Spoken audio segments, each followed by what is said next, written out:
Unit 3, Introduction to Mobile Communication.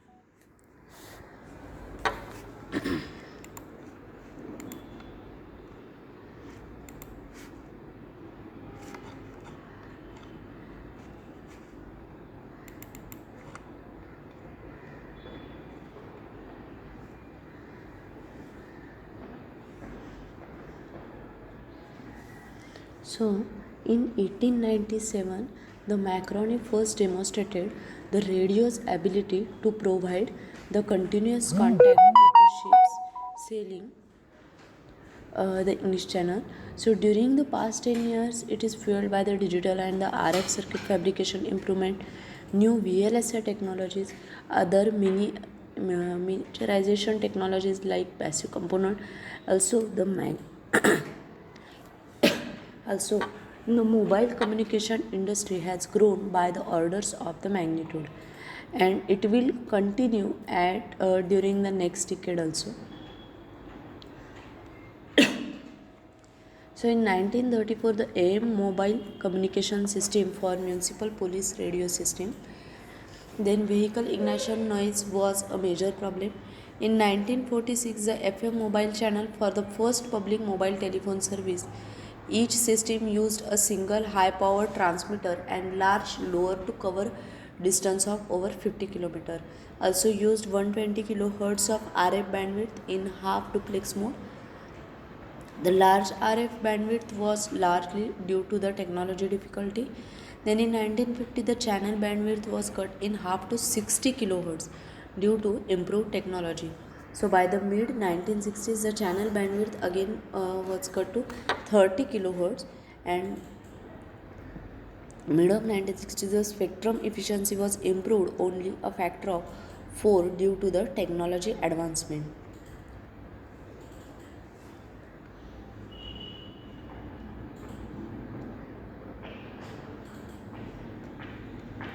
Also in 1950 and 60, the automatic channel trunking was introduced in IMTS. The improved mobile telephone service, which offering a full duplex auto dial auto trunking, and it becomes saturated quickly. By 1976, it has only the 12 channel and could have served 543 customer in New York City of 10 million population. So cellular radio telephone was developed in 1960 by the Bell Lab and others. The basic idea behind this is that to reuse the channel frequency at sufficient distance to increase the spectrum efficiency. But the technology was not available to implement until the late 1970s. In 1983, the AMPS, that is the Advanced Mobile Phone System, deployed by the AirTech in Chicago.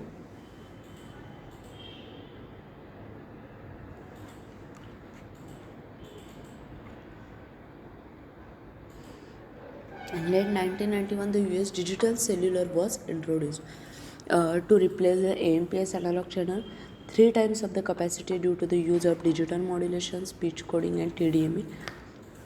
It could further increase up to 6 times of the capacity given the advancement of the DSP and speech coding technology. So in mid 1990s, the CDMA, that is the Code Division Multiple Access, was introduced by Qualcomm. It is based on the spread spectrum technology. It supports 6 to 20 times of user in 1.25 megahertz shared by the channels, each associated with a unique code sequence, operate at much smaller SNR, that is signal to noise ratio.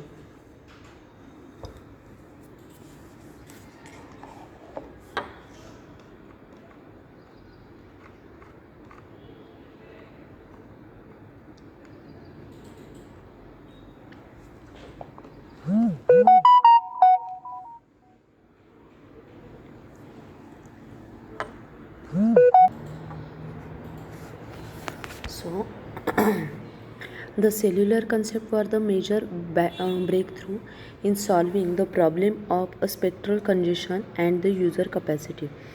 It also offered a very high capacity in limited spectrum. Each cellular base station is allotted a group of radio channel to be used within a small geographic area called cells.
So the introduction of cellular system consists of it is used to solve the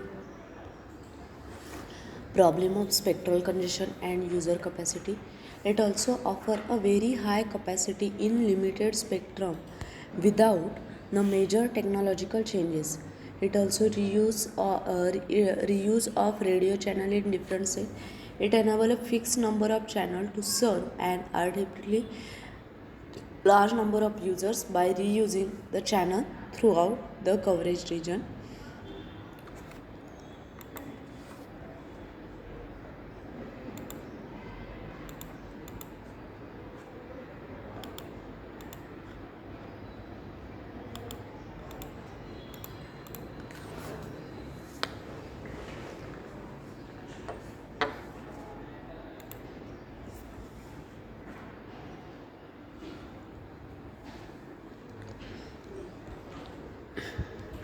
Now here we have to use the multiple low power transmitter.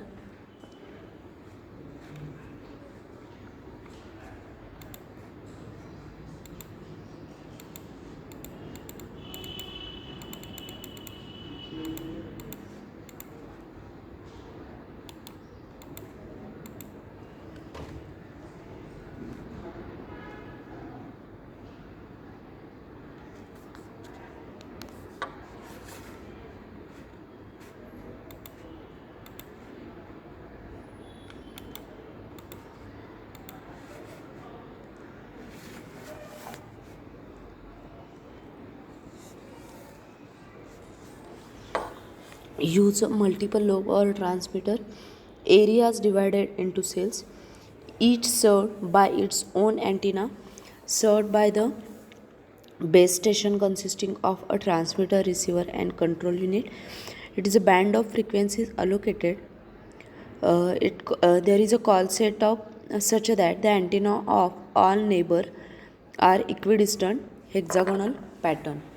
So the mobile communication is the fastest growing field in telecommunication industry, and the cellular radio network is the most successful mobile communication system. So it can be used to transmit both voice and data. The data transmission over a cellular network is a new service which makes the data network accessible from a mobile terminal via cellular telephone. And so, what are the existing mobile communication technologies? The cellular radio network system is one amongst the many communication systems which facilitate a mobility in communication system, which facilitate the mobility in communication, and the systems which achieve the mobility by making the use of wireless network technology. The wireless network use the radio wave to transmit the data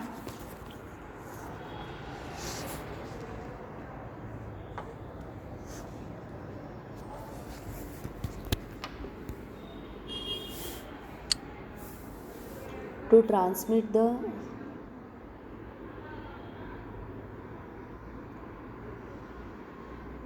data. So some of the example and the description of mobile communication system we will see here. The first one is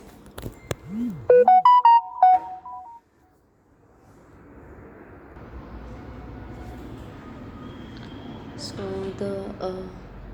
the examples and the description of mobile communication system is the first one is the paging, a simple and inexpensive form of mobile communication, an antenna or satellite broadcast short message to subscriber. Also, the receivers are usually devices such as beepers which display the message on a small screen, and the transmission of data is one way. The paging system are designed to provide a reliable communication to describe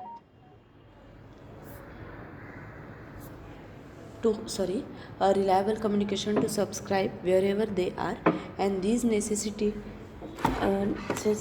necessitates a high power transmitter and low data rate, maximum coverage of each transmitter's designated area. Then the next is the communication satellite. It consists of the large transponders which listen to a particular radio frequency. Also, it can amplify the signal and then rebroadcast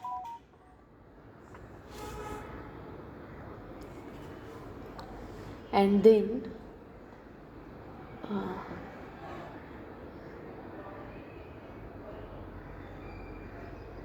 rebroadcast it at another frequency.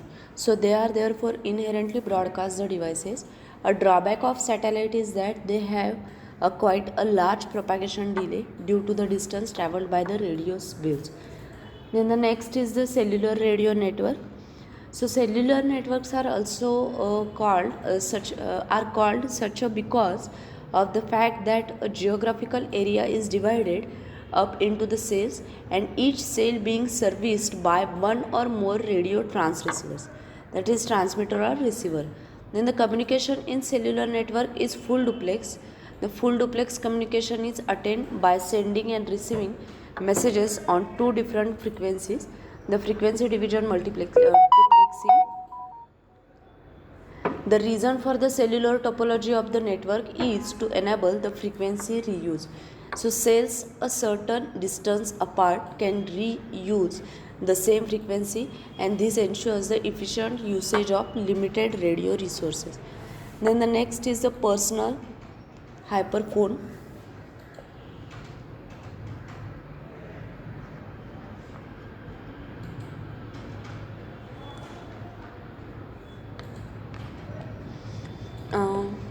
It is similar to the cellular network which is used in Japan.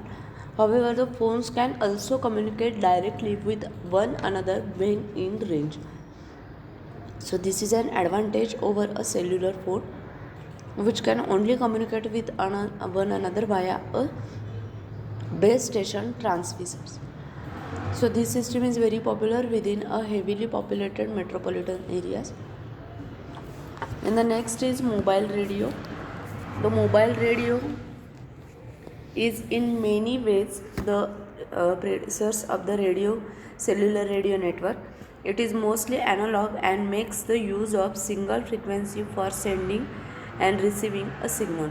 So communication is half duplex and a button has to be pressed to switch mode. It is mostly used by the applications for the emergency services, the transport sector and security industry. So the present situation is that the cellular radio is the fastest growing segment